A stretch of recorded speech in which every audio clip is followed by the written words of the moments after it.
connotations to it.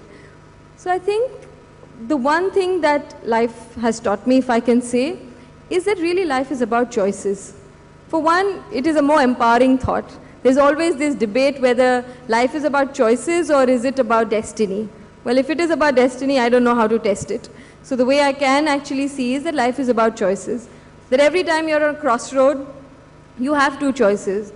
The road that you take is again going to make you reach another crossroad where you'll again make a choice. And that's how your life is going to pan out. So I think when we become a little more aware, little more conscious, little more mindful of those choices that we make, we kind of go on that path. If you ask me that what is my end goal, what's my destination, then I would be clueless because I really don't know. I really believe that, it's the journey that is the destination. And it sounds kind of philosophical, esoteric, which are supposed to be not very cool things to say, but the fact is that when you really don't know where you want to go, but you are mindful, you are in the present, you are in the moment, and you're just taking that path. Like I didn't think that, I'm going to decide to have a child. Suddenly it's been a year now, my son is about a year old, and when I was going to have a child, I thought, how am I going to cope with it? Because I'm so used to working, so used to traveling, 20 days in a month I'm traveling around. Now how am I not, you get used to packing and unpacking, even though others tell you, oh, how do you live like this? It must be terrible. And I used to complain about it, but actually I enjoyed it. So I couldn't imagine a life where you actually have to be at home and just look after your baby, and would that be really tiring and difficult? But it's been the most beautiful experience because through a child, I'm reinventing life. I'm seeing life in a different way.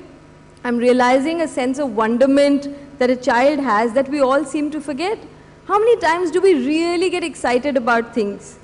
I mean, I don't mean film stars and cricket and things that we watch on the television, but just something small and we look at it with that fascination.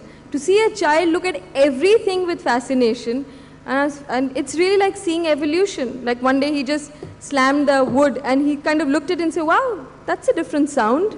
We don't even realize the number of sounds we hear or the things we see. So this has been a new phase.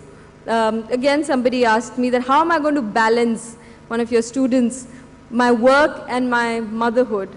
And, again, a question that only we women get asked. But I think the balance will come. If one is driven by what one loves doing, then the balance will automatically come. When I was doing Firak, my directorial film, everything took a backseat. My acting, even my human rights work, everything took a backseat because that's where my focus was. So at the moment, it is Vihan and a few other engagements. So I think to allow spontaneous things to happen and yet make that choice is that fine balance.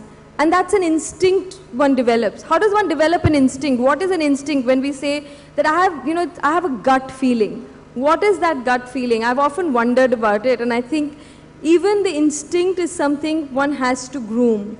Even that instinct one has to nurture so that one can respond instinctively also in the right way. So all these questions about choices, about questioning that I want to leave with you. I think my time is up, but I'm hoping to get lots of questions, difficult, easy, uncomfortable, bad ones, whatever you may have to ask, and we'll continue the dialogue then. Thank you.